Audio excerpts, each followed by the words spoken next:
The first hammer blow against the red sandstone cracked, through blood wash like a rifle shot, and every crow along the canyon rim lifted at once, into the pale August sky. Cora Whitfield did not flinch. She stood at the foot of a cliff the color of dried blood, a sledgehammer in her raw hands, a star drill braced against the stone. Her jaw was set, her braid was cut short at the collar. She was 34 years old, a widow of 7 months, and by every measure her neighbors kept, she had no business swinging a hammer at a wall of rock. Behind her, in the shade of a cottonwood, her 9-year-old son Micah held a bucket of iron spikes, with both fists. He did not fidget. He did not ask when they would stop. Beside him, 5-year-old Sylvie sat on a tree stump, a rag doll pressed to her chest, watching her mother the way a child watches a lantern in a storm. Hoofbeats came up the wash. A neighbor reined in his bay, so sharply the horse tossed its head. He looked at the woman. He looked at the cliff. Then he laughed, the loud, easy laugh of a man who cannot think what else to do with what his eyes are showing him. "Woman," he called out, "in the name of every saint who ever listened, what do you think you are doing to that mountain?" Cora lifted the hammer again. The blow rang out, and this time the mountain answered. The first hammer blow against the red sandstone cracked, through blood wash like a rifle shot. Every crow along the canyon rim lifted at once, into the pale August sky, wings black against dust. Cora Whitfield did not flinch. She stood at the foot of a cliff the color of dried blood. A sledgehammer in her raw hands, a star drill braced against the stone. Her jaw was set, the way her father used to set his, when a stubborn joint refused to seat. She was 34 years old, a widow of 7 months, and by every measure her neighbors kept, she had no business swinging a hammer at a wall of rock. She swung anyway.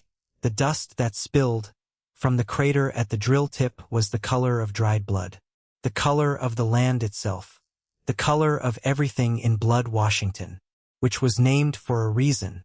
Behind her, in the shade of a cottonwood, her 9-year-old son Micah held a bucket of iron spikes. Both fists. He did not fidget. He did not ask when they would stop. Beside him, on a tree stump, 5-year-old Sylvie sat, with a rag doll pressed to her chest. Sylvie was watching her mother the way a child watches a lantern in a storm. Believing without evidence that the flame would hold, Micah shifted the bucket to his other hand. Because it was heavy, because he had learned already that a hand carrying weight cannot tremble. He was 9. He had learned that at 7. Hoofbeats came up the wash. From the south, from the wagon track that curled along the water toward the Barrow place 3 miles off, Silas Barrow rode his bay gelding into the clearing at an easy trot, then reined up, so sharply the horse tossed its head in protest. His mouth opened. He closed it. He opened it again. Then he laughed. It was the loud, easy laugh of a man who cannot think what else to do with what his eyes are showing him. His voice carried up the cliff face and back down. "Woman, in the name of every saint who ever listened, what do you think you are doing to that mountain?" Cora lowered the hammer. She wiped her forehead with the back of her wrist, left a smear of red dust across her temple. Like war paint, she looked at him, without heat. "I am building a barn, Mr. Barrow, into this wall." Silas dismounted, the way a man dismounts to argue, rather than to visit. His boots kicked up small clouds. He walked toward her, slowly, as if approaching something he was not sure was safe. "Cora, listen to yourself." He gestured at the cliff, which loomed above them, indifferent as weather. A barn wants timber. It wants a plumb line. It wants 4 honest corners and a proper sill. It does not want a hammer taken to a mountain. She let his words settle in the dust between them. Then she picked up the hammer again. The star drill went back to its place. The next blow rang out. Silas flinched at the sound, as if it had struck him. Micah did not flinch. Sylvie did not flinch. Only the horse, tied loose to the cottonwood, threw its head, and stamped once. Because horses know when a woman has decided a thing. Silas stayed a while longer, offering advice in that gentle, condescending register men used on women, who they believed had misplaced their reason. Frame it out with proper studs. Get a real foundation. Strike. Write your brother back east for money, if you must. There is no shame in it. Strike. Cora. For the boy's sake. For the girl's. She did not stop. He rode off at last, with the sun climbing above the canyon rim. His laughter drifted back to them for the better part of a mile, softening only when the distance ate it up. Cora counted 8 strokes for every laugh she heard, and she did not stop counting, until the canyon was quiet again, except for the wind in the drill. To understand why she stood there at all, one has to go back 2 years. To a coal smoke street in Harrisburg, Pennsylvania, where a carpenter named Josiah Renfield kept a shop that smelled of pine shavings and linseed oil. Cora had grown up on the plank floor of that shop, a lap full of dowels, sorting them by diameter, while her father talked to himself about grain and season and the way a green board would betray you if you rushed it. He had no sons. He had her, so he taught her the language of tools, the way another father might have taught his boy his letters. Feather and wedge, story pole, kerf and rabbit. She could set a mortise before she could set a table. When she married Elias Whitfield at 19, her father wept, not for losing her, but because he had seen the West in Elias's eyes, and known she would follow it. They followed it in the spring of 1885. Elias had read a pamphlet from the land office. It promised 160 acres to anyone with the will to hold them, and the Arizona Territory had answered some hunger in him that Pennsylvania could not fill. They came by rail as far as the tracks would take them, by wagon the rest. When they crested the last rise above Bloodwash, and saw the red walls rising 3 sides around a strip of green, Elias had reached across the buckboard, taken her hand, without saying a word. The spring on the eastern wall ran clear, and cold and steady, which was rarer than gold in that country. They built the cabin in the first summer. 3 rooms of squared pine with a stone hearth. Elias raised it himself. They ran fence. They put up a lean-to for the animals. They swore to each other that a proper barn would come the following spring. Micah learned to ride a mule before he lost his front teeth. Sylvie was born in a March snowstorm, delivered by Cora's own hand, because the midwife could not get through the drifts. In the evenings, Elias read aloud from the 2 books they had brought. Cora mended by lamplight. The wind in the cottonwoods made a sound like a river always about to arrive. Then came the February of 1887, and the cow that broke fence, and the ride Elias took to bring her back. What the horse had shied at, no one ever discovered. A rattlesnake, perhaps, come out too early from its winter sleep. A shadow, a shot from somewhere he did not think to look. What she knew was that his horse came home, without him, at dusk, and that she found him a mile up the wash, with his head turned wrong against a slab of sandstone. He breathed for 3 days. He did not wake. On the 4th morning his breath simply stopped, between one moment and the next, and she was left holding a hand that had gone cool as canyon water. She buried him under the largest cottonwood. Micah stood at the graveside without crying, because he had already understood that his mother needed his eyes to stay dry. Sylvie was for then. She did not fully understand. She kept asking for weeks after when Papa would come home, and Cora each time sat down on the floor, pulled her daughter into her lap, and said in the same steady voice, "Papa is with the cottonwood now, sweet one. But he watches. He watches." Sylvie stopped asking on a Tuesday. 7 months later, Cora stood at the base of the cliff, with a star drill in her hand, because there was no other honest choice left to her. The animals she had inherited from that marriage were 4 milk cows, 12 laying hens, 2 pigs, and a mule so old his teeth had worn to nubs. The lean-to had shed most of its canvas in the July wind. She had lain awake for weeks trying to find a road through it. She had priced everything she owned in her head. Sold each item twice in imagination before dawn. Nothing added up. The cows would not last a blood-wash winter under canvas. She had heard the stories at the church socials. The offhand mention of families found frozen, when spring came, the livestock stiff as furniture in the drifts. She had watched Micah eat his supper, and known, with a cold that had nothing to do with weather, that she could not carry him through another February by faith alone.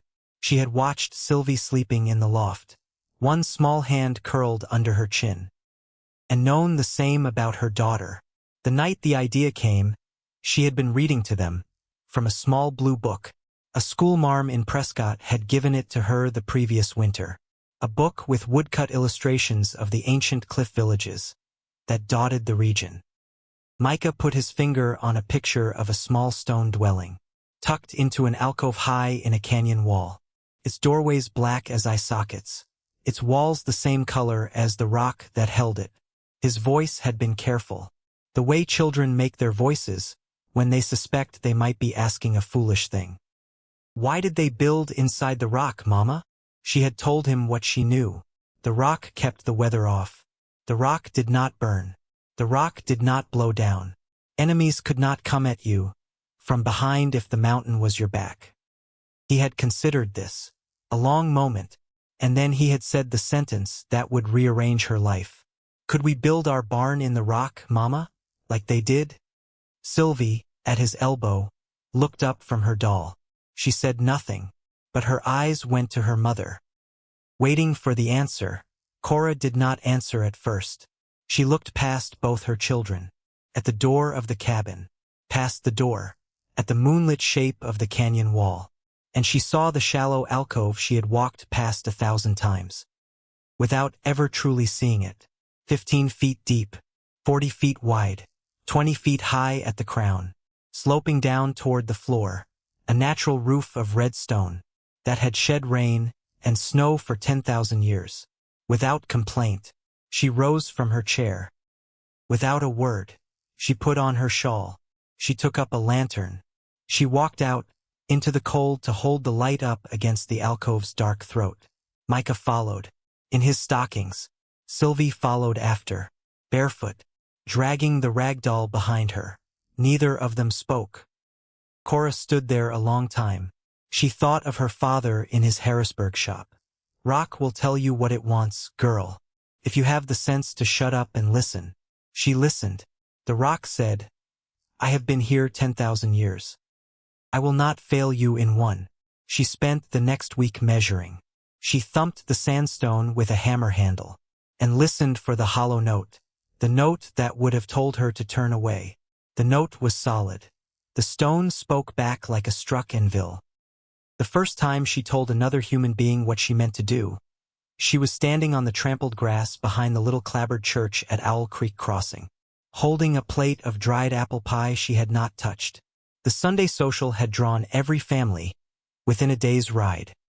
Margaret Barrow, Silas's wife, a woman of great kindness and greater certainty, laid a hand on Cora's wrist when she said the word alcove. The pity in her face was the worst of what came that afternoon. Sweet girl, a woman alone cannot do such a thing. No one can. Not without mining equipment. Not without a crew. Robert Whitlock, who ran cattle up on the mesa, put down his coffee cup. The old people used caves that were already made, Mrs. Whitfield. They did not carve them. Reverend Holloway, who had baptized Sylvie and buried Elias with the same soft hands, drew her aside at the water barrel. He suggested with real tenderness that perhaps it was time to write her cousin in Prescott. There was no shame, he said, in a woman letting her family carry her a while. There was no shame in selling. The land would find a buyer. She and the children would find a life. He meant every word of it as mercy. She left the social before the sun went down. On the wagon road, she overheard two voices she did not identify, because she did not want to know which of her neighbors had spoken. The first said, Lo, that grief did strange things to a woman's mind. And the second answered that someone ought to have a word with her about the children, before something happened that could not be undone.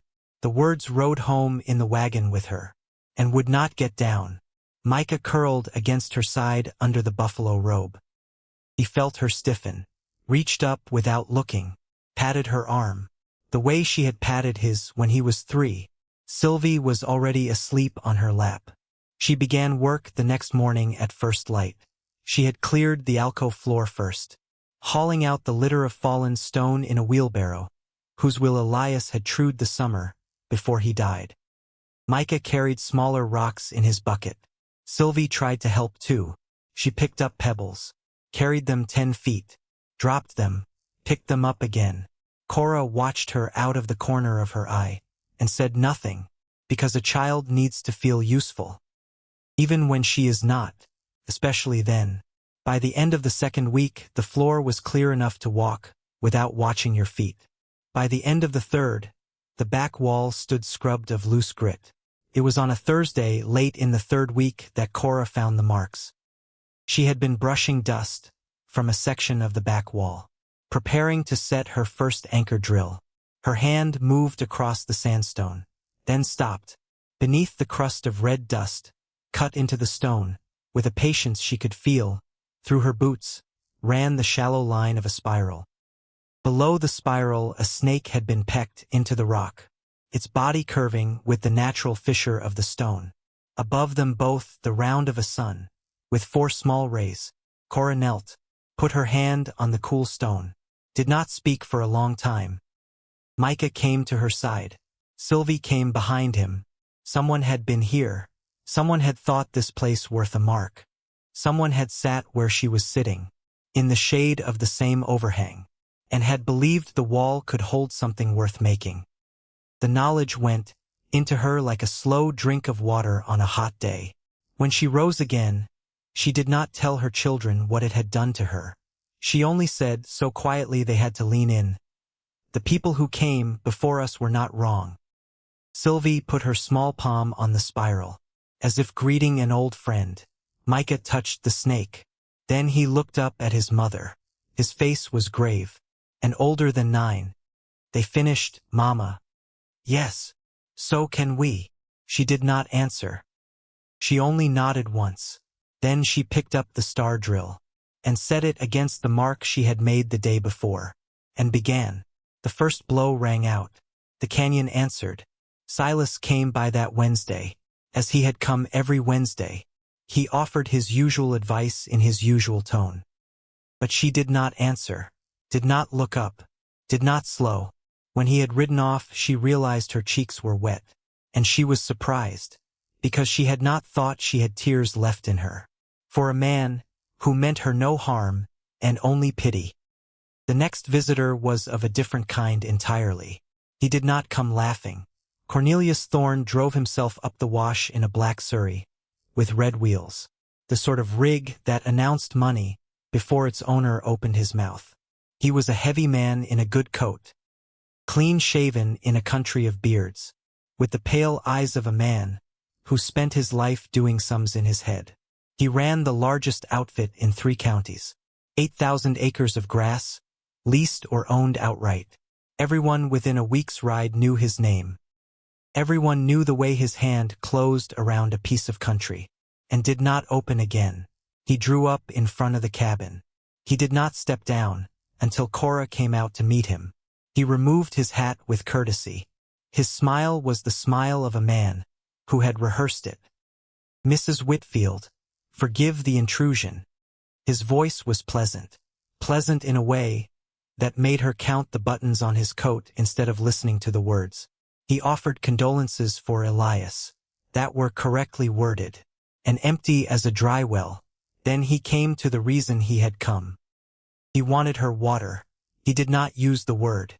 He talked about the difficulty of a widow's life on a hard claim, about the kindness of a fair price offered, before the winter turned everything into a question of survival.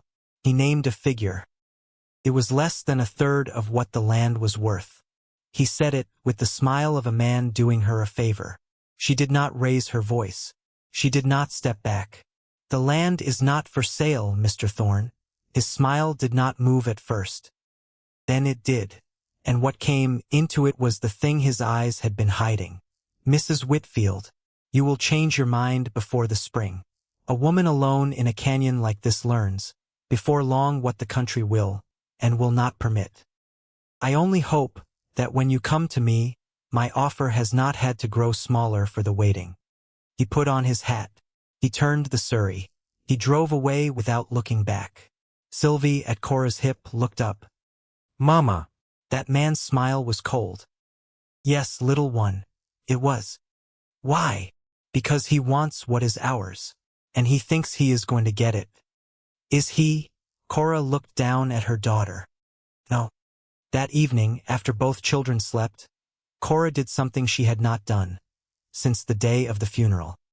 She opened the small pine chest her husband had kept at the foot of the bed. She had left it closed for 7 months, unable to face what might be inside it, unwilling to reduce him to the ledger of what he had owned. Now she lit the second lamp, lifted the lid, set out the contents on the table one item at a time. His good razor, a tin of tobacco he had never finished, a folded shirt she had made him the winter before he died. Beneath the shirt lay a small notebook, bound in oilcloth, and beneath the notebook lay a scrap of paper, folded twice. She unfolded the scrap, for words in pencil, pressed hard enough to have almost torn the paper. "See, Thorne, do not trust. No date, no context, "No explanation." She sat with it a long while. The second lamp burned lower. Outside, the cottonwoods moved in the night wind, made their river sound. She thought about the way Elias's horse had come home. She thought about the country where he had died, a place he knew as well as his own kitchen. She thought about the fence he had mended twice that winter, after finding it cut in ways that did not look like weather. She thought about a pale-eyed man in a good coat, and about a smile that had rehearsed itself in a mirror. She did not let herself think further than that. She could not afford to. She folded the paper again, put it inside the notebook, put the notebook inside her own trunk. She lay awake past midnight. The stars wheeled above the smoke hole. Micah's breathing rose and fell in the loft. Sylvie's smaller breath threaded through his, like a second river beside a first. Tomorrow she would swing the hammer again, and the day after, and the day after that. She would not stop until the roof was over her animals, and the wall was between her children and the wind. And every neighbor who had laughed at her had come, in one way or another, to understand that she had not been laughing back. Morning came clear and cold enough to promise fall. She dressed by lamplight, drank her coffee standing, tied her hair back with a strip of blue cotton. Micah met her at the door with his boots already on. Sylvie was still asleep. Cora let her sleep. She and Micah walked out together into the shadow of the cliff. The star drill lay where she had left it the night before, patient as a tool that had waited for its work. She lifted it, set it against the mark she had made with a nail the day before, took the sledge in her right hand, settled her feet the way her father had settled his. Above her, on the highest branch of the tallest cottonwood, a raven turned its head to watch. The wash was so still she could hear the water in the spring. She struck. The blow rang out. Micah moved to his place with the brush. She turned the drill a quarter. She struck again. By the 10th she had lost count of the count. Her body had settled into the rhythm that would carry her through the fall. She said the word to herself, quietly, on the down swing of the hammer, the way a woman says a prayer she is not, yet sure will be answered. "On." She struck the drill. The drill bit the stone. The stone gave a little, a very little, and then a little more. She did not stop until the sun had climbed high enough to pull the shadow of the cliff back across her feet. She did not stop until Sylvie came running out of the cabin in her bare feet, ragdoll under one arm, a tin cup of water held out in both hands. She did not stop until she looked down at her daughter and saw her own mother's eyes looking back up. Then she stopped. She knelt. She took the cup. She drank. She kissed the top of her daughter's head, tasted the red dust in her hair, and she looked past the child, toward the road, where the shadow of the cliff still lay long against the sand. And she waited, because she knew, with the certainty of a woman who has read a note that says do not trust, that the shadow would come again. The country was going to send more than laughter now. She did not know what shape it would take. She only knew that when it came she would be standing, hammer in her hand, children behind her, the cliff at her back. And a beginning, her father had told her once, was the hardest inch of any work. The rest was only patience. She had patience. She lifted the hammer again, and she struck. By the second week of drilling, the canyon had learned the sound of her hammer, the way a household learns the sound of a clock. The first hole reached 11 inches on a Tuesday morning. Cora marked it with a nail scratch on the handle of the sledge. She had begun to walk differently. The muscles across her shoulders had thickened enough that her Sunday dress no longer sat quite right at the seams. Her forearms had darkened, where her sleeves rode up. When she caught sight of herself one morning in the small square of mirror above the washstand, she did not recognize the woman looking back. Until she looked twice. The mouth was still hers. The eyes were harder. The braid was shorter, cut off at the collar, with the sewing shears the week before. Micah had grown too, not in inches, but in the way a boy grows when a father goes, and does not come back. He rose without being called. He brought his mother her coffee in a tin cup before she had her boots laced. He had learned to keep the fire banked overnight. The first morning she found the coal still red under the ash. She put a hand on the back of Micah's neck, left it there a long moment, before turning to the stove. Neither of them spoke of it. The boy was learning what the country asked of its people. And it was asking of him early. Sylvie was learning too. She was 5, but she had begun to hum in the mornings, the old Norwegian lullaby her grandmother had taught Cora in Harrisburg. The one Cora had sung to both her children as babies. Now Sylvie was singing it back, softly, while she carried her small handful of pebbles from one side of the alcove to the other, ragdoll tucked under one arm. The first morning Cora heard her, she had to turn her face to the rock and pretend to be checking a drill hole until her eyes cleared, because a mother learns to weep silently when her children are watching. Silas came on Wednesdays. He had made a habit of it, and the habit had begun to feel to Cora like the visits of a doctor. To a patient he had already given up on. His advice had grown quieter, which she found more troubling than the mockery. A man who has begun to lower his voice about a thing is a man who has begun to be afraid that the thing might be true. He looked longer at the alcove now. He asked one Wednesday in the middle of September how deep her holes were going. She told him the honest number. He nodded once, and rode off without offering any counsel at all. That silence stayed with her longer than any of his jokes had done. That night she wrote in the margin of Elias's ledger a sentence she did not remember composing. A man stops laughing when a woman begins to succeed. That is the moment to watch him carefully. She underlined it once. She closed the book. The first beam went up on a Thursday, the 22nd of September. She had rigged a block and tackle to the largest cottonwood. Micah took the tail of the fall, put his whole body into it. Sylvie stood a safe distance back, both hands over her mouth, watching. Cora stood at the beam, with a peavey she had traded a laying hen for. The log fought her.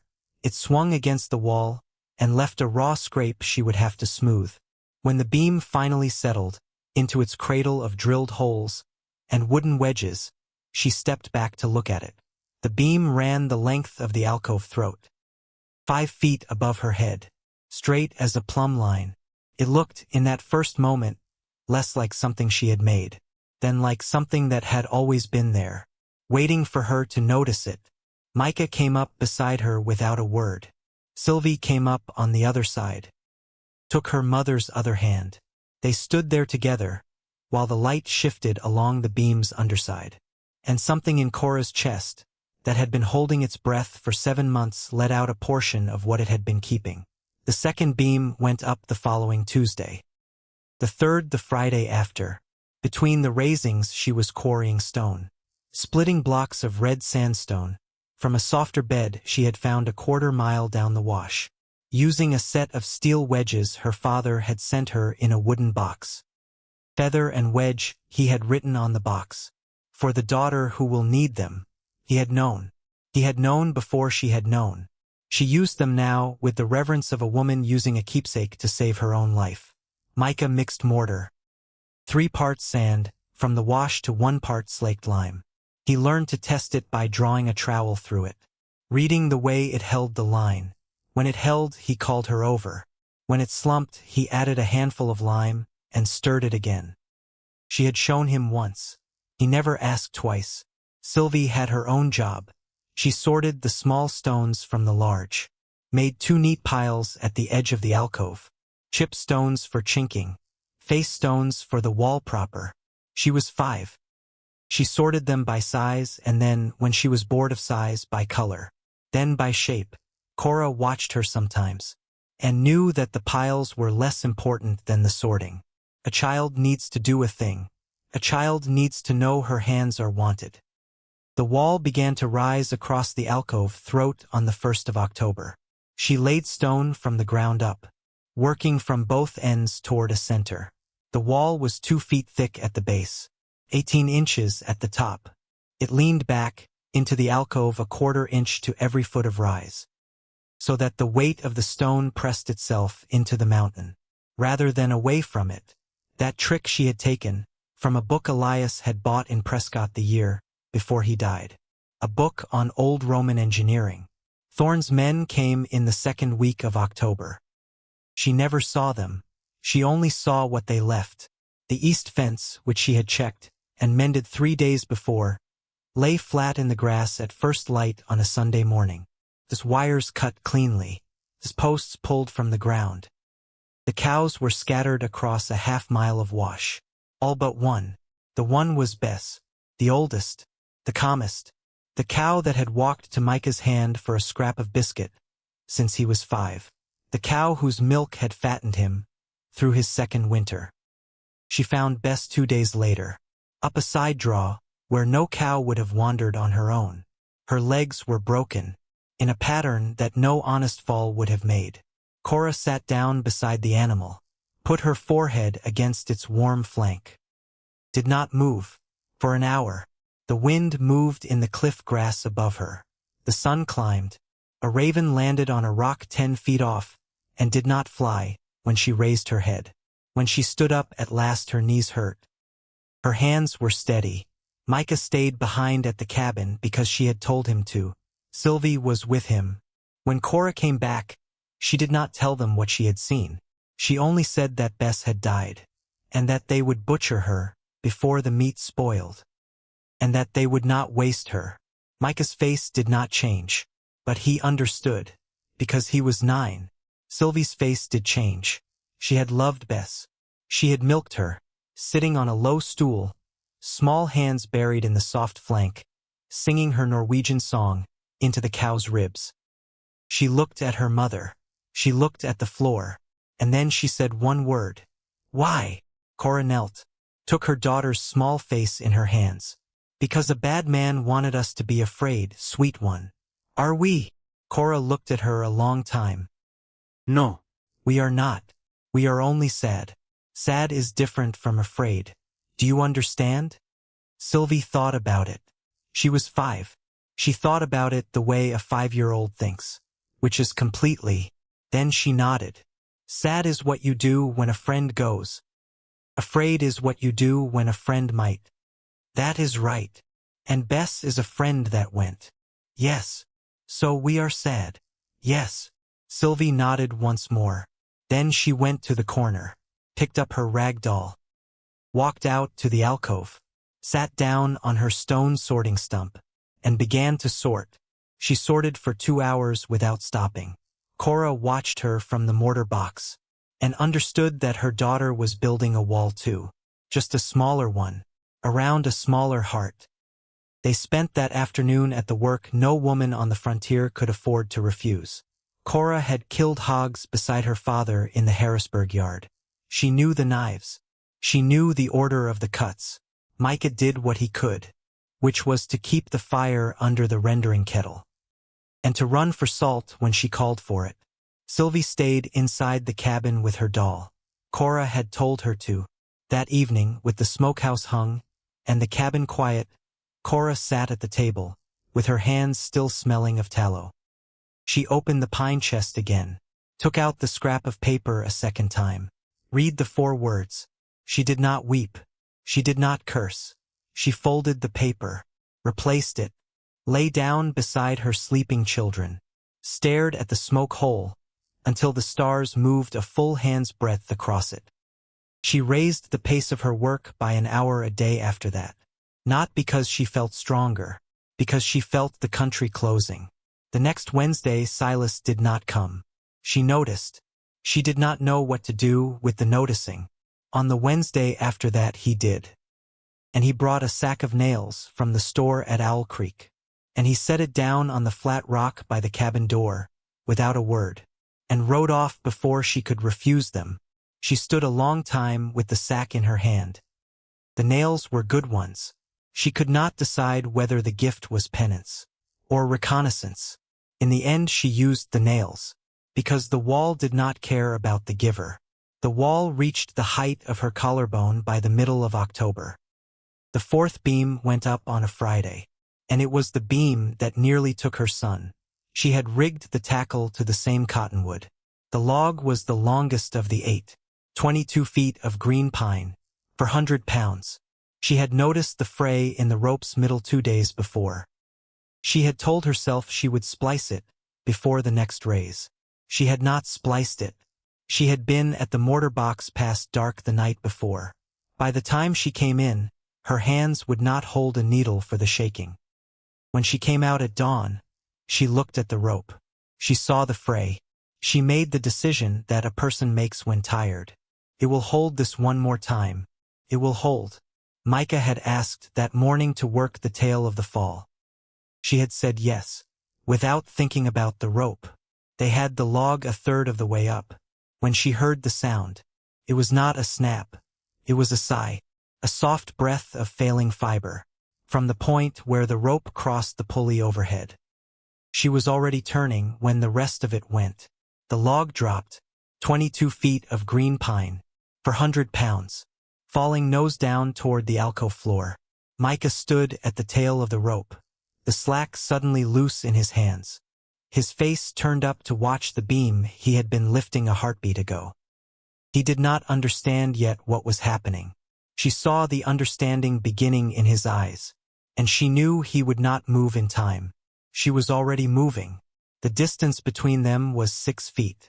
She covered it without breathing. She hit him with her shoulder. The way a man hits a door he means to break down. They went together across the packed sand. As the log struck stone, the sound the log made when it hit was a sound she would hear in her sleep for the rest of her life. It was not the sound of wood. It was the sound of a mountain being reminded that it could be struck. The log rolled once, twice, came to rest against the near wall, with its splintered end pointing at the sky, 2 feet from where Micah had been standing. Cora did not move, for what felt like a long time. Micah did not move either. She could feel his heart against her arm, running so fast it seemed impossible a body that small could pump so much blood at once. When she lifted herself off him, she checked him with her hands. Methodically, the way she would have checked a horse after a fall. Ribs, collarbone, legs, and only when she had assured herself that he was whole did she permit herself to sit down on the ground beside him. He looked at her. His face was gray under the freckles. His mouth trembled. Then it opened. "I am sorry I asked you to build it, Mama." She pulled him against her chest, held him with both arms, held him harder than she had ever held anything, spoke into his hair, with a voice she barely recognized as her own. "You did not ask me to build it. You asked me if it was possible. Everything since has been my answer. She held him until his heart slowed, held him until her own did. Sylvie came out of the cabin then. She had heard the sound. She had heard her mother's silence, after the sound, which was louder. She walked out into the alcove, barefoot, doll in one hand, a tin cup of water in the other. She did not run. She walked to her brother, held out the cup. Micah took it with shaking hands. Drank. Sylvie stood beside him, did not speak, put her small hand on his shoulder, left it there. For a long minute Cora watched her two children, the boy she had almost lost, the girl who had known, somehow from inside the cabin, to bring water. And she thought, my daughter is 5 years old, and already she knows what a woman brings when a boy is broken. She stood up, walked to the log, untied the tackle, coiled the rope, walked to the cabin, took down from a nail above the door the second rope. The good rope, the one Elias had bought in Prescott and never used. She spliced nothing. She used the good rope. She raised the beam that afternoon without help, using the mule, and a longer purchase. She did not permit her son inside the alcove until it was set. When it was set, she called him in, lifted him up, so he could touch the underside of the beam with his palm. She told him that this beam belonged to him now, that it would hold up the roof under, which his own children would one day feed their animals. He nodded against her collarbone. He did not cry. Sylvie touched the beam too, reaching up on her tiptoes. Mine? She asked. Cora bent. Kissed the top of her head. Yours too, little one. All of it is yours too. That was the last time either child mentioned the fall. The wall climbed to shoulder height by the end of the 3rd week of October. She hung the door on its wooden pintles and gudgeons in the last days of the month, and when she swung it closed for the first time, it settled against the jamb with a soft, satisfied thud. Micah, watching from the alcove floor, gave the small crooked smile she had not seen on him since February. Sylvie clapped her hands. Cornelius Thorne came back on the 2nd of November. He did not come alone. He brought a man in a black coat, who introduced himself in a Boston accent. Mr. Alden Grierson, attorney at law, member of the Bar of the Arizona Territory, practicing out of Prescott. Grierson removed his hat.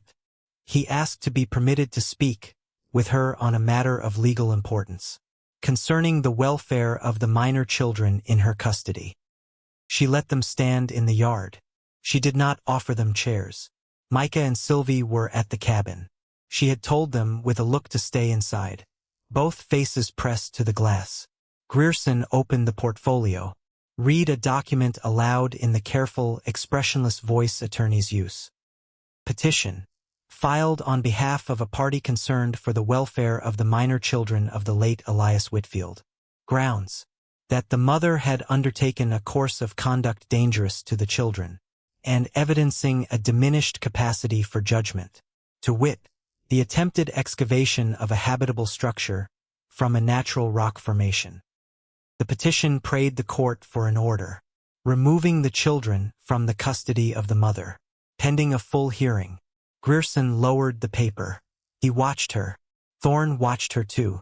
His face was very still. He was waiting to see her break. She could feel him waiting, the way a horse feels the wolf behind it in the dark. She did not break. When is the hearing? The 15th of January, in Prescott, before Judge Alonzo Harden. Thorne spoke then. His voice was as gentle as if he were offering a child a peppermint. Mrs. Whitfield, there is no need for any of this to go to the court.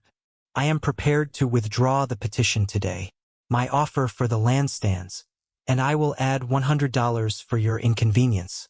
The wind moved in the cottonwoods above them. Cora looked at Cornelius Thorne for a long count of 10. Before she answered, Mr. Thorne, my children will sleep tonight under a roof their mother built, and they will sleep under it every night for the rest of their childhoods. And no paper you can buy in Prescott will change that. You may take your petition to the 15th of January. I will see you there. Grierson closed his portfolio. Thorne tipped his hat. They drove away. She cried that night, for the first time since Elias had died. She did it in the cabin with the lamp turned low. Sitting at the table with her hands over her mouth, she cried without knowing whether it was for her husband, or her son, or her daughter, or her own body that would not stop hurting. When she was done, she washed her face, banked the fire, climbed the ladder to the loft. Sylvie turned in her sleep, put a small hot hand against her mother's throat, said in the mumbling voice of a child, who is half in a dream, "The barn will show them, Mama." Cora lay awake until dawn, holding that hand against her collarbone. The wall rose to its full height in the first week of November. The interior took another week. She built the stalls from the last of the pine. 3 for the cows, 1 for the mule, pen for the pigs, a roost for the hens against the warm back wall. She built a ladder to the loft, hauled hay up a forkful at a time. Sylvie helped by carrying single wisps of hay in her small arms, following her brother back and forth, singing her Norwegian song under her breath. She dropped more than she carried. Neither Cora nor Micah said anything. She was 5, and she was building a barn. On the 8th of November, Cora stood in the doorway of the finished barn and looked in. The cows had come in that morning of their own accord, drawn by the hay. Above them all, the natural roof of red sandstone arched. Along its inner curve, faintly in the lantern light, she could still see the spiral, and the snake and the sun, as if the ancient hands that had made them were watching now, to see what she would do with the shelter they had left. She heard footsteps behind her. Margaret Barrow had come up the wash on foot, a covered basket over her arm. She stopped at Cora's shoulder, looked into the barn a long time without speaking. "Lord have mercy, it is built." Cora did not turn her head. "It is built." Margaret set the basket down. "Sweet girl, I have said things about you at my own table. I would take them back if I could. I know only that you have done a thing I did not believe a woman could do, and that I was one of the mouths that told you so. I am sorry." Cora turned then, looked at Margaret's face. She saw in it not pity now, but something else. Something that did not have a name in the vocabulary the country had given its women. She reached out, took Margaret's hand, held it a moment, let it go. "Come inside. See it from the inside. The rock speaks differently from within." Margaret left before dusk, walking back down the wash the way she had come. That night, the temperature dropped 10 degrees between supper and bedtime. Micah put another log on the fire without being asked. Sylvie curled against her mother's side on the bench by the hearth, the rag doll pressed to her chest. Cora stood at the cabin window, with a cup of coffee gone cold in her hand, and looked out at the barn she had built, its stone front silvered by the risen moon, its door shut against the coming season. Above the rim of the canyon to the north, along the horizon, that led up out of Arizona toward the plateau country of Colorado, a bank of cloud had begun to gather. It had the color of iron. It had the flat top and the ragged underbelly of a snow front assembled over long distances. She had seen fronts like it once before, the winter she was 10, in Pennsylvania. She stood at the window a long time. She did not call the children. She let them sleep. She watched the front, counted its speed against the trees, calculated without wanting to how many hours she had before it arrived. She thought she had 2 days. She thought she might have less. Somewhere out on the plateau above the wash, a coyote sang once, and was answered by another farther off. She set the cup down. She spoke quietly, to no one, to the man who was not there, to the son who was asleep, to the daughter, whose small breath she could hear from the loft. "Let it come. We are ready for it." She said it once. She did not need to say it twice. Outside, the first snowflake fell past the window and vanished into the dark.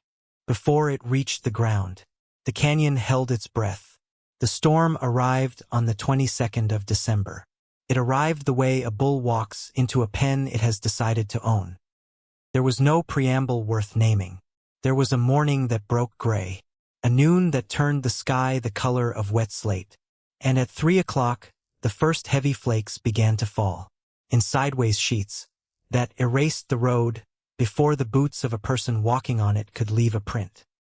By dark the wind out of the north had risen to a note Cora had never heard from that country, a low sustained howl, and the thermometer on the north wall of the cabin had dropped past 0 at supper, and was still falling at bedtime. She had brought the animals into the barn 2 days before. The cows had come first. The mule had followed the cows. The pigs had come last with a great deal of complaint. That made Sylvie laugh for the first time in a week. She had filled the loft to the beams, topped off the water troughs from the spring, banked a second layer of straw across the drainage channel, shut the door, pulled the wooden latch, walked back to the cabin, through the first fat flakes with a tightness in her chest. Not fear, his close cousin. The first night of the storm she did not sleep. She fed the fire in the cabin hearth every hour by the small clock on the mantel. Micah woke twice from the sound of the wind, came to the ladder to look down at her. Each time she smiled up at him and told him to go back to bed. Each time he did. Sylvie slept through the first night. She woke on the second morning, came down the ladder in her wool stockings, doll under one arm. She stopped at the bottom of the ladder, listened. The wind was screaming past the eaves in a note that made the cabin logs creak. Sylvie looked up at her mother, not scared, curious. Mama. The mountain is singing. Cora looked at her daughter for a long moment, because it was true. The mountain was singing. That was one word for it. Cora had another, but she did not use it. Yes, little one, it is singing. Come here and sing with me by the fire. Toward morning she cracked the shutter an inch to see what the country had become. The wash was gone. The cottonwoods were gone. There was only white moving, endless white, and beyond the white, the sound of a wind that had forgotten it had ever done anything else. On the second morning she dressed in every layer she owned. She pulled Elias's old coat over her own. His scarf, the mittens Margaret Barrow had knit her the winter she came out from Pennsylvania. She took the shovel from beside the door, told Micah to keep the fire high, told Sylvie to sit by the fire and not move, told them she was going to the barn. Micah nodded. Sylvie asked one question. What if you do not come back? Cora knelt in front of her, took her small face in both mittened hands. I will come back. But if you do not? Sylvie. Yes. Look at me. The child looked. I will come back. How do you know? Because you are here, and I have never yet failed to come back to a place where you are. Sylvie thought about that. Then she nodded once, sat down on the hearthrug, pulled the doll into her lap, did not cry. Cora went out into the snow to reach the barn. It was 40 steps. Took her nearly an hour. The drifts against the north side of the cabin had risen past the windowsill. Once she was clear of the eaves, she was in it to the top of her thighs. Twice she stopped, because her breath had begun to freeze inside her scarf. Once she looked back, and could not see the cabin. A small clean thread of terror went up her spine. Before she reminded herself of the compass in her head. The barn door had shed most of the snow, because the alcove itself sheltered it. She lifted the latch.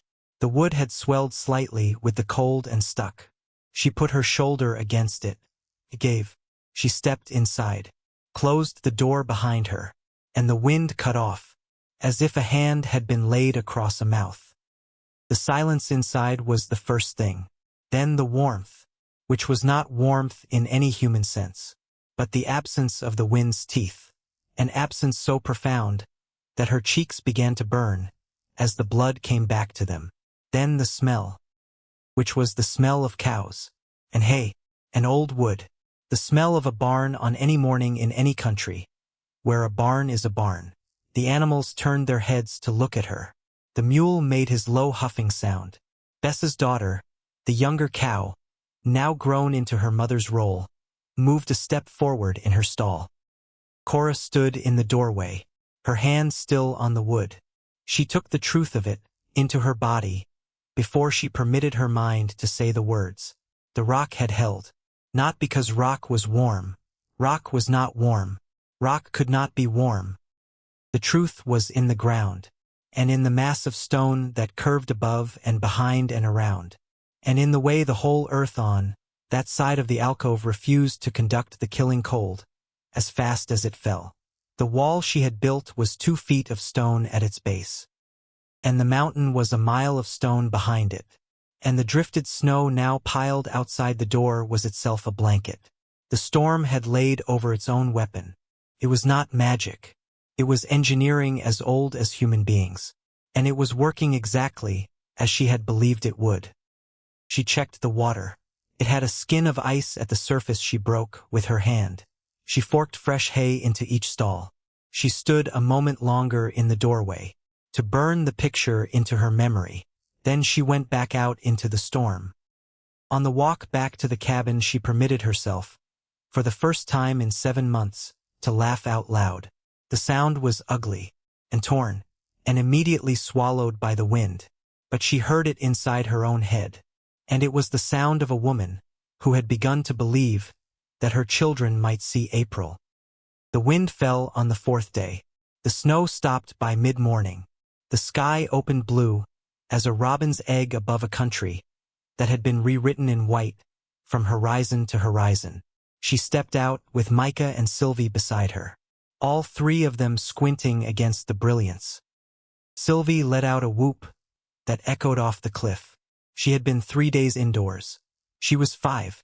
She needed the sound of her own voice to be sure the world was still there.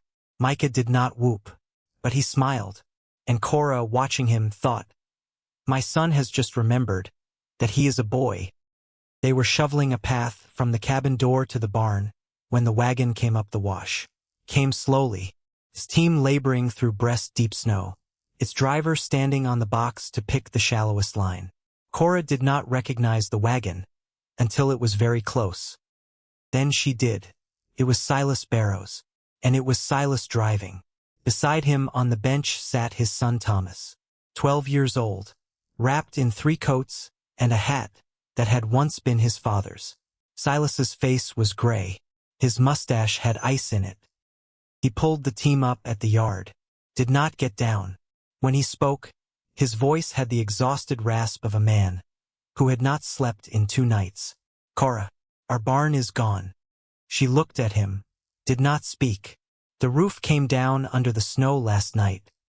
We got the horses clear. 2 of the cows are pinned. Margaret and the girls are digging." His voice broke on the last word. He looked past her, at the barn in the alcove, its door standing open, where Sylvie had propped it. The animals visible inside, warm, alive, calm. He looked at it for a long time. Whatever he had been about to say went out of him. What came instead was quieter. "Because I did not know where else to go." She did not make him wait for the answer. "Micah, get my tools. Sylvie, get your coat, and Thomas will hold you in the wagon. Mr. Barrow, we will follow you. Give me 10 minutes to bank the fire." They spent the rest of that day at the Barrow place 3 miles down the wash.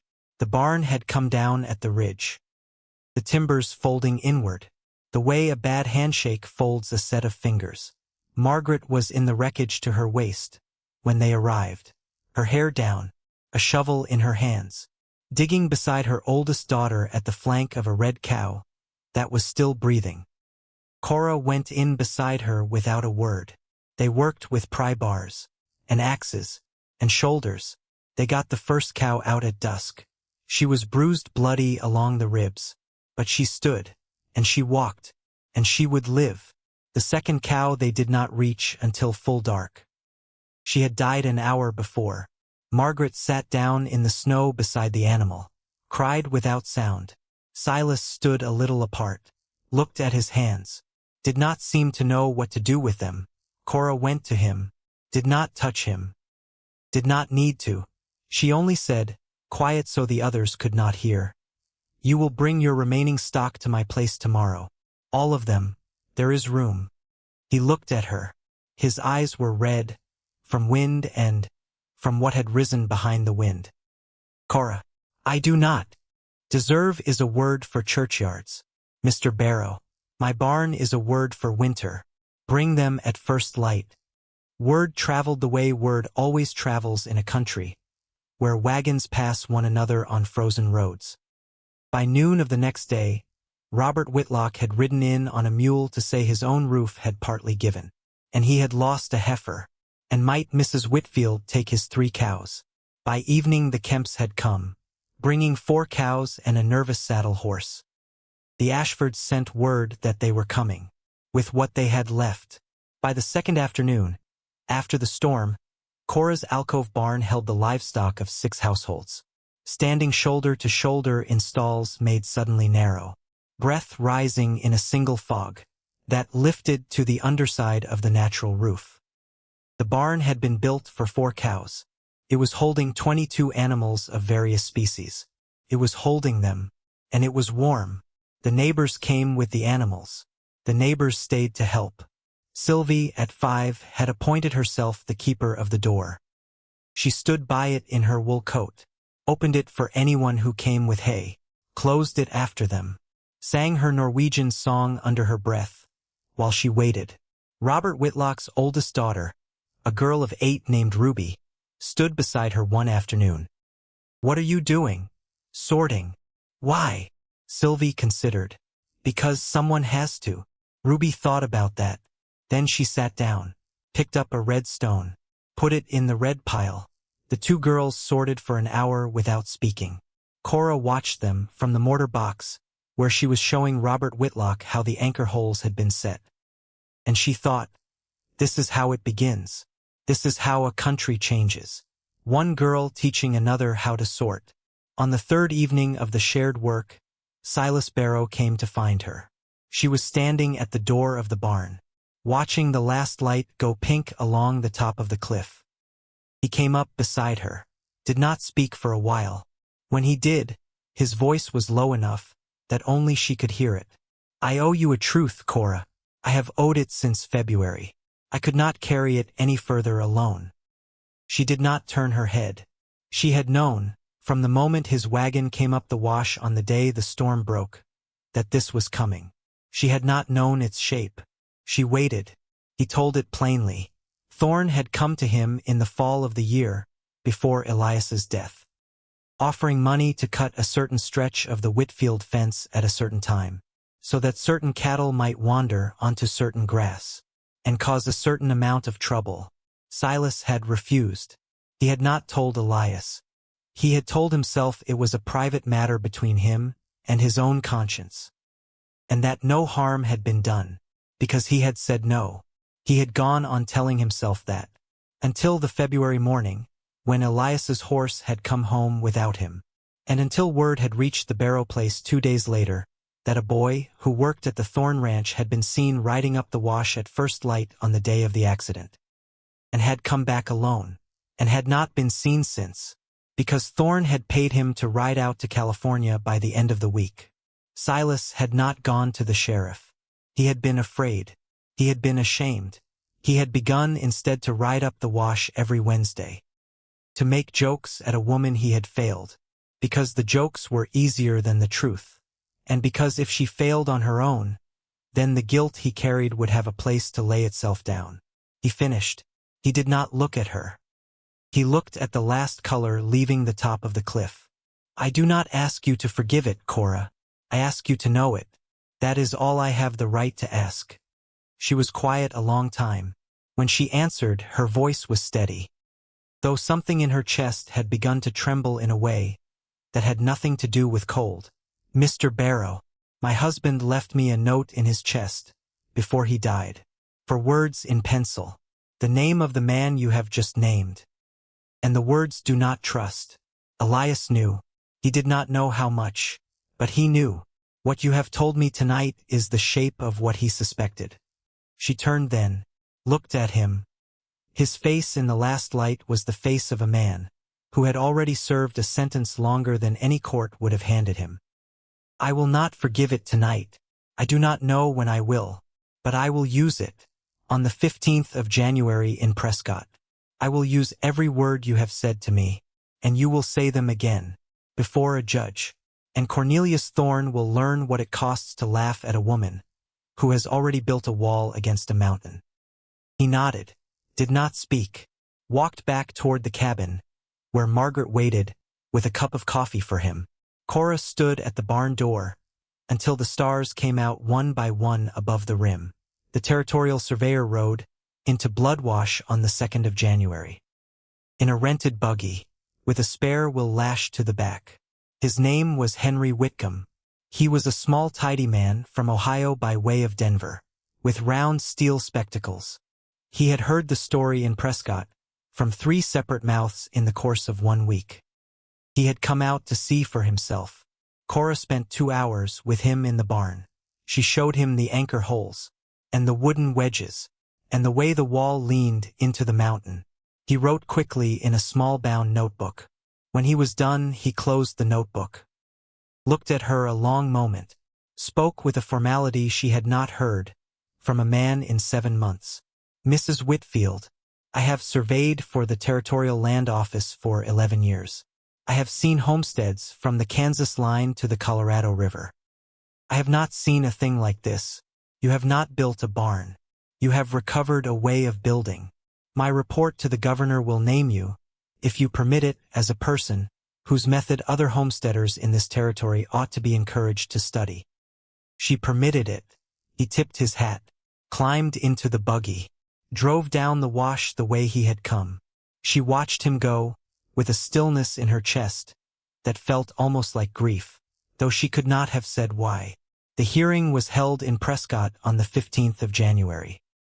In a plain courtroom with a coal stove in the corner, and a judge named Alonzo Harden on the bench. Judge Harden was 62 years old. He wore no robe. He wore a black coat and a string tie. He listened with the kind of stillness that makes a lawyer choose his words more carefully than he had planned to.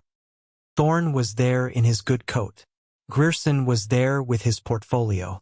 Cora was there in the morning dress she had not put on since February, brushed clean, with a collar of white lace at her throat that Margaret Barrow had lent her the night before. Micah sat on a bench behind her, his hair combed flat, holding a hat between his knees. Sylvie sat beside him, rag doll in her lap, her small feet not touching the floor. Silas Barrow sat beside them, Robert Whitlock, Robert Kemp, Amos Ashford. Margaret Barrow sat at the end, hands folded in her lap, eyes on the back of Thorne's neck. Grierson made his opening. He spoke well. He made Cora's undertaking sound like a course of self-destruction. Then it was her turn. She had no attorney. She rose, walked to the small table at the front of the room, placed her hands on it, spoke in the plain voice she used to teach her son his letters. Your Honor, I built a barn. My children are warm and fed. My neighbor's animals are alive tonight because of what I built. The petition before you asks you to take my children from me on the ground that I have built the wrong sort of shelter. I would like to call witnesses. She called Silas Barrow. He rose, walked to the table, was sworn. He looked once at Thorne, once at Cora. Then he looked at the judge. And he told the court what he had told her at the barn door on the 3rd evening, after the storm. He did not soften it. He did not spare himself. When he was done, the courtroom was so quiet the coal in the stove could be heard shifting. She called Robert Whitlock. She called Robert Kemp. She called Amos Ashford. She called Margaret Barrow. Each of them testified to the barn she had built, and to the animals she had sheltered. Margaret, when her turn came, looked directly at the judge and said, Your Honor, I told this woman to her face that a woman alone could not do what she has done. I was wrong. If any child in this territory is safer than the boy and the girl behind me, I would like to be shown them. Judge Harden let the silence sit a moment, looked at the petition, looked at Thorne, looked at Cora, looked last at the 2 children on the bench. Micah met his eyes without flinching. Sylvie looked back, curious, unafraid, holding her doll to her chest. Judge Harden spoke. Mr. Grierson, I have heard your petition. I have heard the witnesses. I find no evidence of danger to the minor children. I find, on the contrary, evidence of a mother of unusual competence, and of a community that has been served by her competence. The petition is denied. He set the paper down, looked at Thorne for a long count of 5. Mr. Thorne, I will not make findings today on the matters Mr. Barrow has raised, because the evidence for a criminal proceeding has not been laid before me. And this is not the forum for it. I will say for the record of this court that I have taken note of what has been said in my hearing today, and that I am a judge who remembers what he hears. Good day to you all. He rose. He left the bench. The room emptied slowly. Thorne walked out without looking at anyone. Grierson followed him. Cora stood at the table, with her hand still on the wood. Micah came up to her, pressed his forehead against her hip. Sylvie came up on the other side, wrapped her arms around her mother's leg. Cora put a hand on the crown of each head. She did not speak for some time. Thorne did not last the year. The word of what had been said in Judge Harden's courtroom traveled the way word traveled in that country. And the small ranchers who had grazed their cattle at his sufferance began, one by one, to make other arrangements. 2 of his foremen left him in the spring. His bank in Prescott called in a portion of his notes in the summer, and he sold 4,000 acres to meet the call. By the following winter, he had put the remainder up for sale, had taken the train to San Francisco, and the country never saw him again. Silas Barrow's testimony was never used in a criminal court, because the boy who had ridden west from the Thorne Ranch was never found. But the country remembered. The country always remembered. Spring came late that year. The last snow fell on the 11th of April. By the first week of May, the wash was green again. The cottonwoods had put out their small new leaves. The neighbors began the work of rebuilding what the storm had taken. Silas Barrow built his new barn against the south face of the ridge behind his cabin.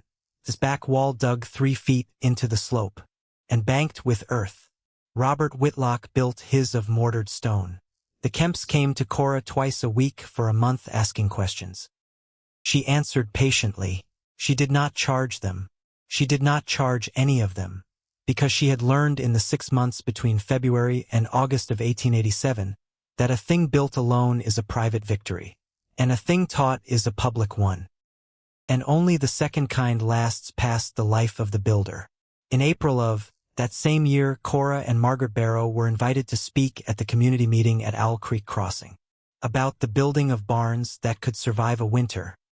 It was the first time women had been invited to speak at that meeting.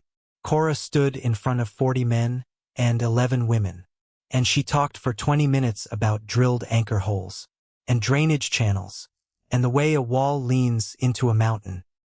When she was done, an old rancher in the back stood up and said, "Mrs. Whitfield, I owe you an apology I should have made in August." And he sat down, and 2 other men stood up after him, and said the same. And Cora, standing at the front of the room, felt Sylvie's small hand slip into hers under the table. Her daughter had come with her. Her daughter was 6 years old now. Her daughter was watching what a woman could be. One evening in the middle of that first spring after the trial, Cora sat on the bench outside the cabin, with both children beside her. The sun was going down behind the western rim of the wash. Micah had grown 2 inches since Christmas. Sylvie was building a small stone wall of her own, between the bench and the doorstep, using the pebbles she had sorted all winter. She had already learned to lean her wall back against a larger stone. Cora had noticed, and said nothing. Micah asked, without preamble, the question she had been waiting for him to ask. "Do you think Papa would be proud of us, Mama?" She thought about it, did not answer quickly, because he deserved the answer thought about. "Your father would be proud that we lived through it. He would be proud that we found a way, when there was no way to find. He would be proud that we did not sell." She paused, looked at her son, then at her daughter. "But I think he would be proudest that we opened the door when the neighbors came. A person who builds only for herself has built a small thing. A person who builds so that others may shelter with her has built something the country will remember. Your father would know the difference. He would want both of you to know it too. Micah was quiet a while. Then he said, "Will we build another one somewhere else, Mama? A barn like this one?" Cora smiled, shook her head. No. One is enough for what we need. But if someone asks us to help build theirs, we will go. That is what neighbors do. Sylvie, without looking up from her wall, spoke into the ground. And if a bad man comes, Cora looked at her daughter. Then we do what we did before, little one. Which was what? We stood. We kept building. We did not sell.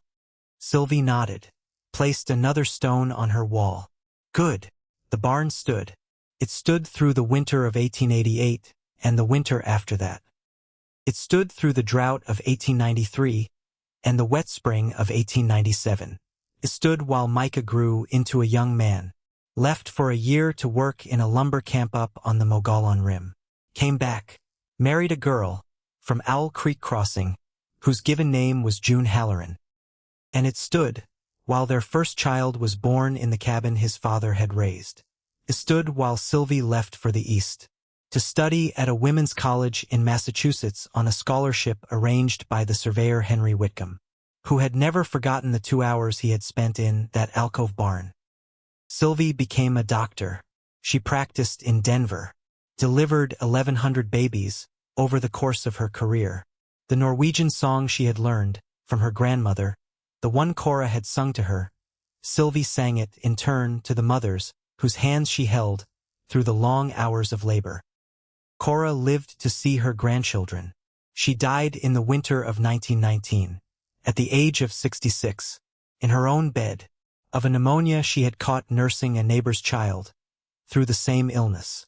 She was buried beside Elias under the cottonwood at the head of the wash. Micah set the stone himself. He cut it from the same soft sandstone she had used for the barn wall, shaped it with his mother's mallet and her chisel. The letters he cut into it were plain and level and true. Sylvie came home from Denver for the burial. She stood at the graveside in a black coat, and she did not cry until Micah put his arm around her shoulders. And then she cried in the way a woman cries when she has been holding it back for the entire train ride. Neither of them spoke. They did not need to. 40 years after the winter of the storm, in the fall of 1927, an old man walked up Bloodwash with 3 children beside him. He was tall and stooped, white hair under a good felt hat.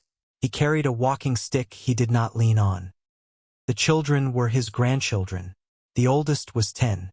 The middle was 7. The youngest was 5. The youngest was a girl. Her name was Sylvie, named for her aunt in Denver, who was still alive, who was still delivering babies, whose hands, even now, had not forgotten the shape of a laboring woman's back. They had come down from Flagstaff on the new road.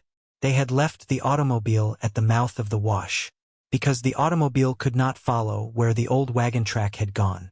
The cabin had been gone 30 years. The cottonwood still stood. The spring still ran.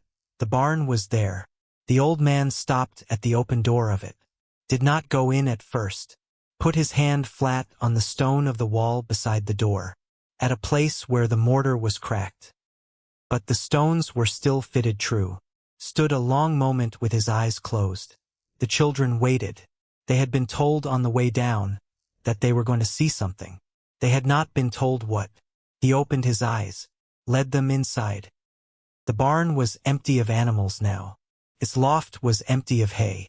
Dust hung in the shafts of light that came through the canvas windows, where the canvas had long since rotted to nothing.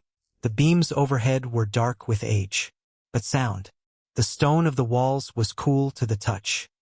On the back wall, where the light fell full in the late afternoon, the ancient carving of the spiral and the snake and the sun could still be seen. Faint, but there. Older than any of them, the old man knelt down in front of the youngest child. Spoke to her at her own height. His voice was thin now, but it carried. It was the voice of a man who had been telling the story to himself for a long time, and had at last found the right audience.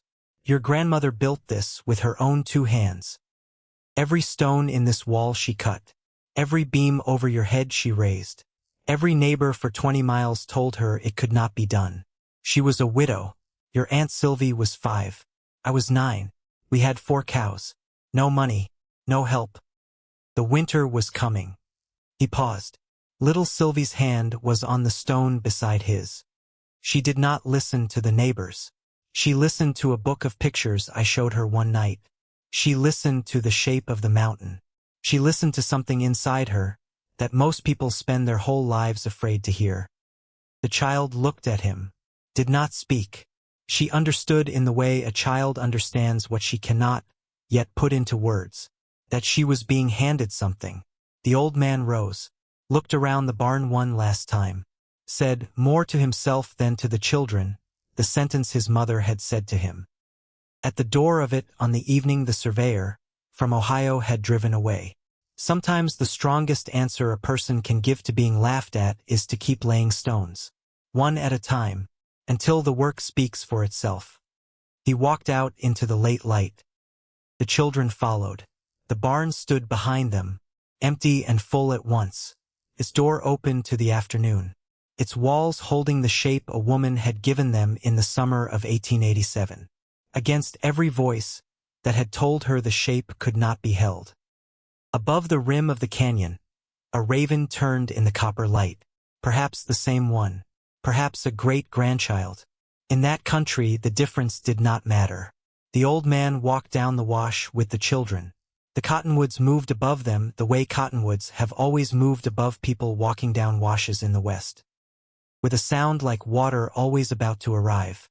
Behind them, the barn stood in the shadow of the cliff, patient as a tool that had waited for its work, and had not been asked to wait in vain. That was the way it ended. And that was the way it had begun.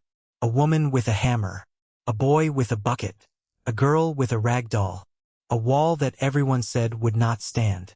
It stood.